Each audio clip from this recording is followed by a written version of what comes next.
At first glance, the Balkans look like any other part of Europe, a cluster of small nations with long histories, distinct languages, and tangled borders. But those lines weren't drawn by the people who lived there. They were drawn by outsiders, diplomats, emperors, and kings, who believed they could engineer peace by carving the region into pieces. They called it the settlement of the Balkans. History remembers it as one of Europe's greatest lies, because what the great powers promised was stability. But what they created was a chain reaction that would lead to wars, revolutions, and eventually it would spark the largest war the world had ever seen. So how did this happen? How did one of the most diverse corners of Europe become its most unstable? To understand that, we have to rewind to the moment when the balance of power in Europe began to break. When the Ottoman Empire, once the dominant force in the region, began to fall apart. For centuries, the Balkans were the crossroads of civilizations. Christian Europe met the Muslim world here, and empires collided along its unforgiving mountains and rivers.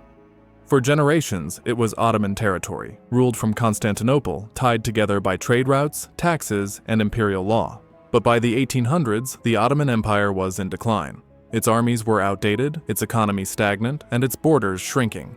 People within the empire, like Greeks, Serbs, Bulgarians, Albanians, and many others, began demanding independence. The empire, that had once been called the sick man of Europe, was now fighting to keep its body from falling apart.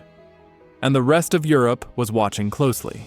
To the north, Russia saw itself as the protector of Orthodox Christians living under Ottoman rule. To the west, Austria-Hungary feared that any new Slavic nations might inspire rebellion among its own Slavic subjects. Britain and France, meanwhile, wanted to preserve the Ottoman Empire, not out of friendship, but because it acted as a buffer against Russian expansion toward the Mediterranean. This became known as the Eastern Question. What would happen to the Balkans once the Ottomans were gone? Everyone had a different answer, and everyone wanted to be the one to decide. The first cracks appeared with the Greek War of Independence in the 1820s. It was a brutal conflict, one that inspired European sympathy because it was framed as a Christian people breaking free from Muslim rule. Britain, France, and Russia eventually intervened to guarantee Greek independence, but not without ensuring that the new kingdom would remain under their influence. That became the blueprint for the rest of the century. Europe would help Balkan nations gain independence, but only on Europe's terms. As revolts spread through Serbia, Wallachia, and Bulgaria, Russia positioned itself as the champion of Slavic liberation. But its goal wasn't freedom, it was access. Control of the Balkans meant access to the Mediterranean through the Turkish Straits, a prize Russia had wanted for centuries. Each uprising gave the great powers an excuse to interfere. Diplomats met, treaties were signed, and borders were redrawn. But the results rarely matched what the people on the ground had fought for. Every promise of liberation came with new strings attached.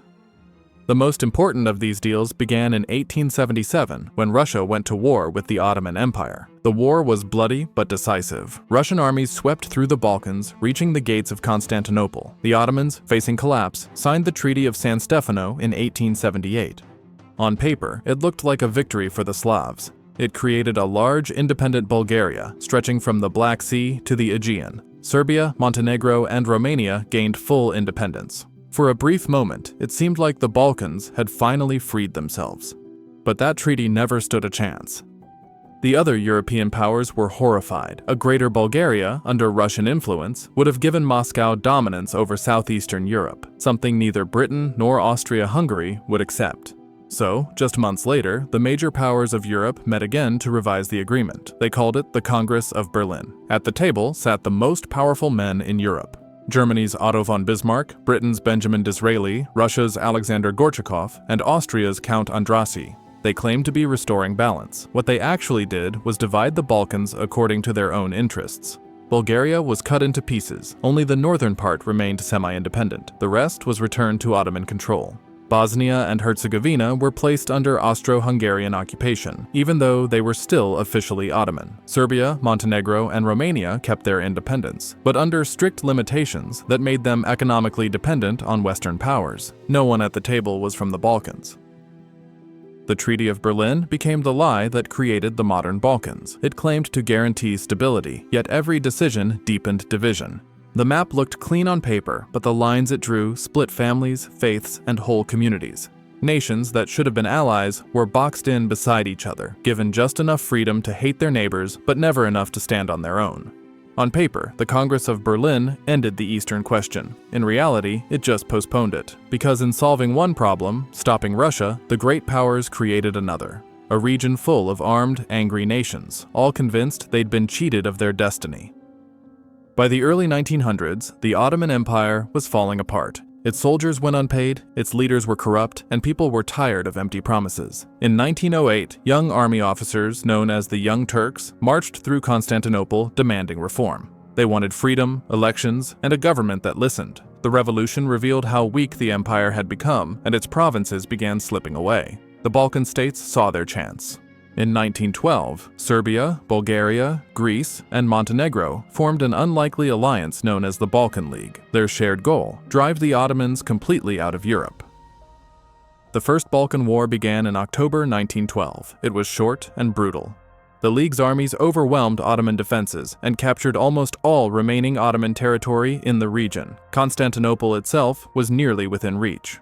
As soon as the Ottomans retreated, the members of the Balkan League turned on each other, each demanding the largest share of the conquered lands. The main prize was Macedonia, especially its northern heartland, claimed by both Serbia and Bulgaria.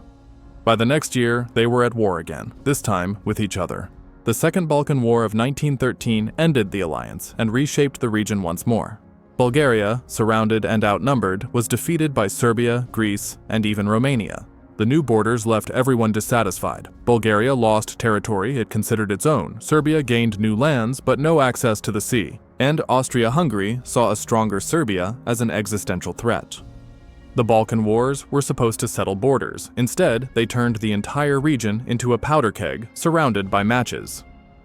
In 1908, 4 years before the wars began, Austria-Hungary had formally annexed Bosnia and Herzegovina. It was the final insult for many Serbs, who saw Bosnia as rightfully theirs. Across the border, nationalist groups like the Black Hand began organizing in secret, fueled by the belief that Slavic unity could only come through violence. On June 28, 1914, in the Bosnian city of Sarajevo, that belief became action. Archduke Franz Ferdinand, heir to the Austro-Hungarian throne, was assassinated by a Bosnian Serb nationalist named Gavrilo Princip. To Austria-Hungary, it was an attack on the empire's honor. To Serbia, it was the spark of something far older, a struggle born not from one man's bullet, but from decades of resentment sown by the Congress of Berlin. Within weeks, the web of alliances built to maintain balance collapsed into the First World War. The Balkans had once again dragged empires into conflict, but this time, the entire world followed. When the war finally ended in 1918, the map of Europe looked entirely different. The Ottoman Empire was gone, so was Austria-Hungary. Out of the ashes, a new experiment emerged, the Kingdom of Serbs, Croats, and Slovenes, later renamed Yugoslavia. It was supposed to be the solution to the Balkan problem, a single state uniting the South Slavic peoples under one government. For the first time, many believed the Balkans could finally be stable, but the same divisions that had torn the region apart appeared inside this new one. Ethnic, religious, and linguistic divisions ran deep. Serbs dominated the government, Croats and Slovenes pushed for autonomy, and Bosnian Muslims were caught between competing nationalisms. The dream of unity became a new kind of struggle, one fought not against empires, but within a single, fragile state. The tensions drawn into the 19th century map didn't disappear, they simply changed form. During World War II, the Balkans fell under Axis control. Germany and its allies carved the region into zones of occupation, setting off years of fighting between occupiers, collaborators, and resistance movements. After World War II, Yugoslavia was recreated as a socialist federation under Josip Broz Tito, who managed to hold the federation together through a mix of charisma, fear, and political balance. For nearly half a century, Yugoslavia stood as a symbol of unity in a divided Cold War world, a socialist nation that wasn't aligned with either the Soviet Union or the West. But when Tito died in 1980, that unity died with him. The economy faltered, nationalism resurfaced, and the 6 republics that once shared a flag turned against each other. By the early 1990s, Slovenia and Croatia declared independence, setting off wars that spread across the region.